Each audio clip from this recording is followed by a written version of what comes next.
पिछले एपिसोड में वो लेडी टैन्यू के सामने कुछ भी नहीं कर पाई थी और टैन्यू ने अपने पावर का यूज करके उसे बहुत ही आसानी से मार दिया था। लेकिन वहीं अब हम देखते हैं कि लड़की इस बात से इसके ऊपर काफी गुस्सा हो गई होती है और कहती है कि मेरे मदर को मारने की तुम्हारी हिम्मत कैसे हो गई और अब इसीलिए तुम भी मेरे हाथों मरने के लिए रेडी हो जाओ। इसके बाद हम देखते हैं कि वो अपने 1000 लोटस फेरी टेक्निक का यूज करने के लिए रेडी हो गई थी और इसका पावर का यूज करके टैन्यू पर अटैक कर देती है। मगर वहीं हम देखते हैं कि टैन्यू ने इसके अटैक को बहुत ही आसानी से रोक लिया था, जिसका वजह से लड़की इसका कुछ भी नहीं कर पाती और फिर वो कहता है कि तुम भी अपने मदर के साथ महल में जाने के लिए रेडी हो जाओ। जिसके बाद हम देखते हैं कि लड़की इसके अटैक को रोकने के लिए कोशिश करती है, लेकिन वो असल में इसके सामने कुछ भी नहीं कर पाती। जिसके बाद हम देखते हैं कि ड्रैगन इस बात से काफी परेशान हो गया था, लेकिन तभी मंकी डीमन उससे कहता है कि तुम्हारे दोनों मास्टर तो पहले ही मेरे मास्टर के हाथों मारे जा चुके हैं, लेकिन क्या इसके बाद भी तुम्हें लगता है कि तुम यहाँ पर कुछ कर सकते हो। इसके बाद हम देखते हैं कि वो इसके साथ में फाइट करने के लिए रेडी हो गया था, लेकिन वही ड्रैगन अपने आप को इसके अटैक से बहुत ही आसानी से बचा लेता है और फिर हम देखते हैं कि उसने इसके ऊपर अटैक कर दिया था। जिसके बाद हम देखते हैं कि दांतों और सियावलन इसके सामने आते हैं, लेकिन वे भी इसके सामने कुछ नहीं कर पाते।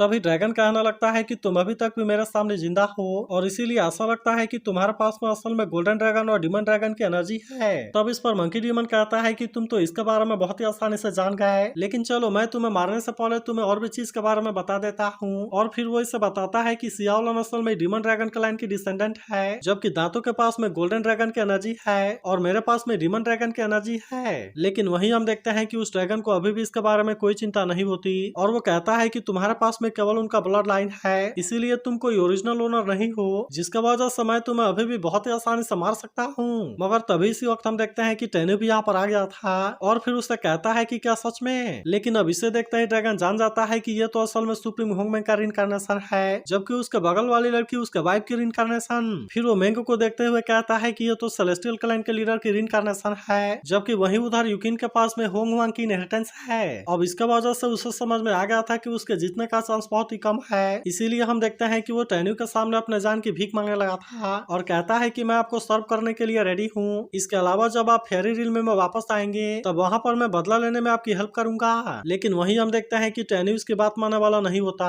और कहता है कि मुझे इसकी कोई जरूरत नहीं है, क्योंकि वैसे भी तो तुम एक डरपोक ड्रैगन हो और इसीलिए तुम इसके लिए काबिल नहीं हो। तब इस पर ड्रैगन कहता है कि अगर आप मेरे साथ में फाइट करोगे तब इसका वजह से आपका बहुत ज्यादा लॉस होगा। मगर वहीं हम देखते हैं कि टैन्यू को इस बात से कोई भी मतलब नहीं होता और वो अपने लोगों से इसे मार देने के लिए कहता है। जिसके बाद हम देखते हैं कि वे इसके बारे में कोई देरी नहीं करते और मिस पिंग भी अपने पावर को एक्टिवेट कर लेती है और फिर हम देखते हैं कि वो इसके ऊपर अटैक करने लगी थी। लेकिन अभी भी हम देखते हैं कि ड्रैगन को इसमें ज्यादा कुछ नहीं हुआ था, इसीलिए टैन्यू भी अपने पावर का यूज करने के लिए रेडी हो गया था और फिर हम देखते हैं कि वो इसका यूज करके इसके ऊपर अटैक कर देता है और अब ड्रैगन इसके सामने कुछ भी नहीं कर पाता। इसके बाद वो इससे कहने लगता है कि प्लीज आप मुझे माफ कर दो, लेकिन इस पर टैन्यू कहता है कि तुमने हुन से ऑर्डर को लाया और इसके अलावा तुम तो फेरी लियूटियन को यहाँ पर लेकर आ गए, लेकिन क्या इसके बाद भी तुम्हें लगता है कि मैं तुम्हें जाने दूंगा। इसके बाद हम देखते हैं कि टैन्यू ने अपने पावर का यूज करके इस पर अटैक कर दिया था, जिसका वजह से ड्रैगन अब इसके सामने कुछ भी नहीं कर पाता और अब इस तरह से हम देखते हैं कि वो इसे मार देता है। मगर वहीं हम देखते हैं कि सियाना तुबालिन से अपना बदला लेना चाहती है और इसीलिए वो टैन्यू से पूछती है कि क्या तुमने तुबालिन को कहीं पर देखा।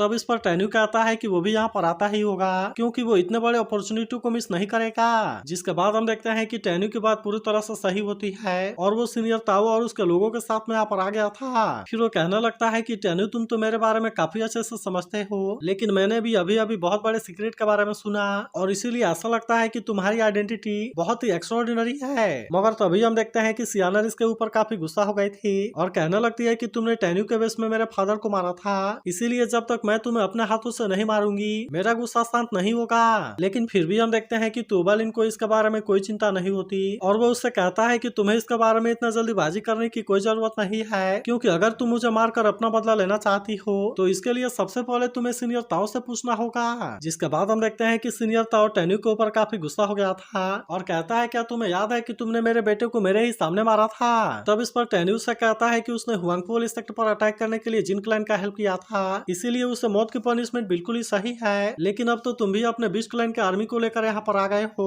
और इसीलिए ऐसा लगता है कि तुम भी अपने मौत के तलाश में हो, जिसके वजह से तुम्हें इसके बारे में चिंता करने की कोई जरूरत नहीं है, क्योंकि मैं इसे पूरा जरूर करूंगा। लेकिन अब इसकी ऐसी बात सुनकर सीनियर ताओ इसके ऊपर काफी गुस्सा हो जाता है और कहता है कि मैं तुमसे अपने बेटे के मौत का बदला जरूर लूंगा और फिर हम देखते हैं कि वो अपने लोगों को इसके ऊपर अटैक करने के लिए भेज देता है। मगर वहीं हम देखते हैं कि टैन्यू के साथियों को भी इसके बारे में कोई चिंता नहीं होती और इसीलिए वे भी इनके साथ में फाइट करने के लिए रेडी हो गए थे। तभी इसी बीच हम देखते हैं कि तुओबालिन का आदमी भी फाइट करने के लिए जाने लगा था, लेकिन हम देखते हैं कि तुओबालिन उसे ऐसा नहीं करने देता और वो इसे यहीं पर रोक देता है। तब इस पर वो पूछता है कि आखिरकार ऐसा क्या हुआ, जिस पर एक दूसरा आदमी कहता है कि तुम तो बहुत बड़े मूर्ख हो। लेकिन ऐसी बात सुनते ही वो इसके ऊपर काफी गुस्सा हो गया था और कहता है कि क्या तुम अपने पोजीशन को भूल गए, जिस पर उसका सीनियर कहता है कि असल में अभी हमारे लिए एक्शन लेने का टाइम नहीं है। तभी तुओबालिन भी कहने लगता है कि अभी तुम इसके लिए थोड़ा सा वेट करो, क्योंकि हम सभी यहाँ पर अकेले हैं और इसीलिए मैं चाहता हूँ कि तुम रिलेशनशिप को खराब ना करो। वहीं उधर हम देखते हैं कि मेंग अपने पावर का यूज करने लगी थी और वो सीनियर ताओ के लोगों को मारने लगती है। इसके बाद हम देखते हैं कि वो गुस्सों को बुलाती है और कहती है कि तुम जल्दी से यहाँ पर रीइंफोर्समेंट को भेजो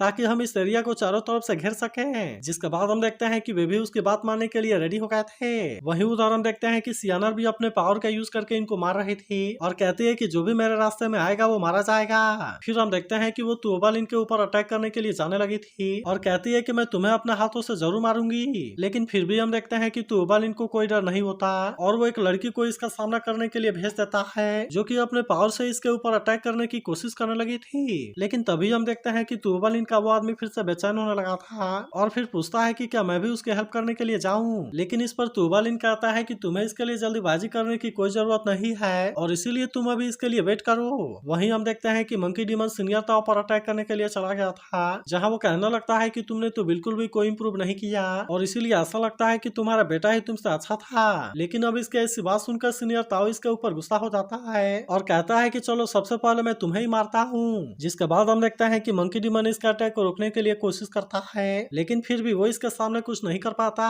तभी हम देखते हैं कि दांतो और सियाओलन भी यहाँ पर आ जाते हैं और वे अपने अपने पावर का यूज करके इसके ऊपर अटैक करने लगते हैं। लेकिन इसके बाद भी हम देखते हैं कि सीनियर ताओ ने इनको बहुत ही आसानी से रोक लिया था और वो सियाओलन का तो गर्दन पकड़कर नीचे फेंक देता है। फिर वो टैन्यू से कहता है कि तुम अपने फॉर्मेशन को यहाँ पर सेटअप नहीं कर सकते और अब इसीलिए तुम यहाँ पर मरने के लिए रेडी हो जाओ। लेकिन इसके बाद भी हम देखते हैं कि टैन्यू को इसके बारे में कोई चिंता नहीं होती और कहता है कि तुम्हें मारने के लिए मुझे अपने शॉर्ट फॉर्मेशन की बिल्कुल भी कोई जरूरत नहीं है। और इसके बाद हम देखते हैं कि उसने पगोड़ा का यूज करके इसके अटैक को बहुत ही आसानी से रोक लिया था और फिर वो इसी का ही यूज करके इसके ऊपर अटैक करने के लिए कोशिश करता है। मगर फिर भी हम देखते हैं कि सीनियर ताओ भी कोई कम नहीं होता और वो अपने पावर का यूज करके इसे बहुत ही आसानी से रोक लेता है। फिर हम देखते हैं कि वो इसके ऊपर हंसने लगता है और कहता है ऐसा लगता है कि 6-7 इमोर्टल पैलेस मास्टर भी तुम्हारे सामने कुछ नहीं है, क्योंकि तुम तो उसे बहुत ही आसानी से मार सकते हो। लेकिन इसके बाद भी हम देखते हैं कि वो इसे छोड़ने वाला नहीं होता और वो इस पर फिर से अटैक करने के लिए रेडी हो जाता है। तभी हम देखते हैं कि इसके बहुत सारे लोग यूकिन के ऊपर अटैक करने के लिए चले गए थे, लेकिन फिर भी हम देखते हैं कि यूकिन इतना आसानी से हार मानने वाली नहीं होती